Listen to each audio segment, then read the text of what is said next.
It's completely mind-boggling how an author as talented as Markus Zusak can create the phrases and images that he does. Discovering writers like him both inspires me to keep writing, as well as discourages me from ever attempting such eloquence. Now all I can think about is that familiar swelling, yearning of writing, as the words of the book thief swirl in my head. It's almost unfair how a good book can swallow you like that. But in the end, I don't think it was Zuzak's writing who replanted the seed of my literary inspiration, but rather his precious character, Liesel, the book thief herself. Her insatiable desire for words reminded me of myself and my similar obsession.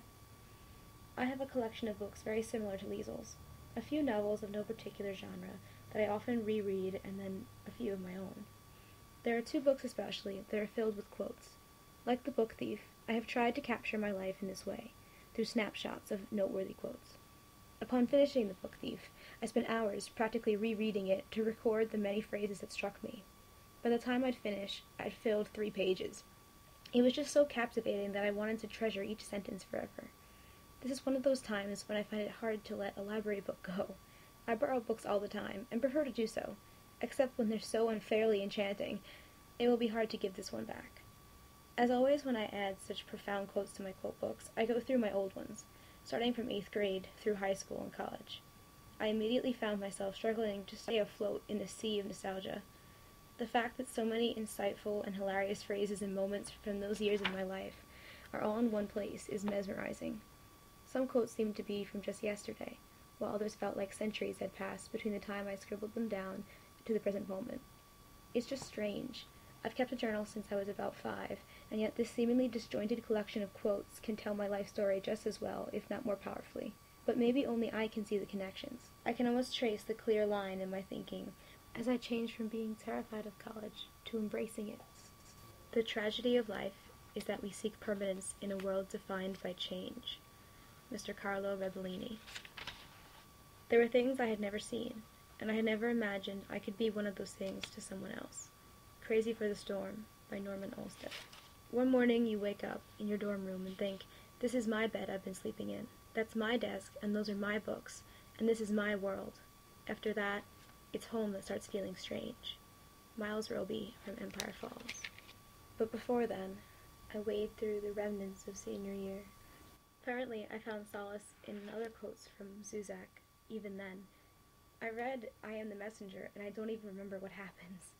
But this quote basically summarizes my thoughts senior year. I love the laughter of this night.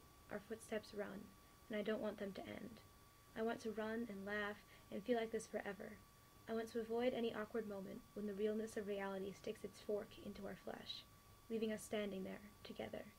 I want to stay here, in this moment, and never go to other places where we don't know what to say or what to do. For now, let's just run. We run straight through the laughter of the night. And after a few pages, senior year is gone. I turn to the new quote book filled with memories of college that I can't believe are already a year old. I'm so close to finishing this book, filling it completely. The first quote book lasted for 5 years, while this one's capacity is likely to max out at a year and a semester. It's funny to see how many new things insert themselves among the old, nestling into regularity as if they'd always been there. The first quote of the new book is still Harry Potter related, but then there's an insurgence of YouTubers and Facebook statuses, professors and new literature, songs, text messages, and TV shows. There's still innumerable jokes with friends, but the names are all different. And yet it's impossible to imagine a life before these names came to represent home. Due to all this remembering, I find myself aching to hold all these moments close. It's amazing that I can savor these memories in the form of ink trails on old pages, and yet it can be completely overwhelming as well. I wish I could relish in each of these meaningful moments again, and share them with you all, and get them all off my chest, and make you laugh and cry as I have. But I can't. I just can't lift all of the words. The book thief is right. Words are so heavy.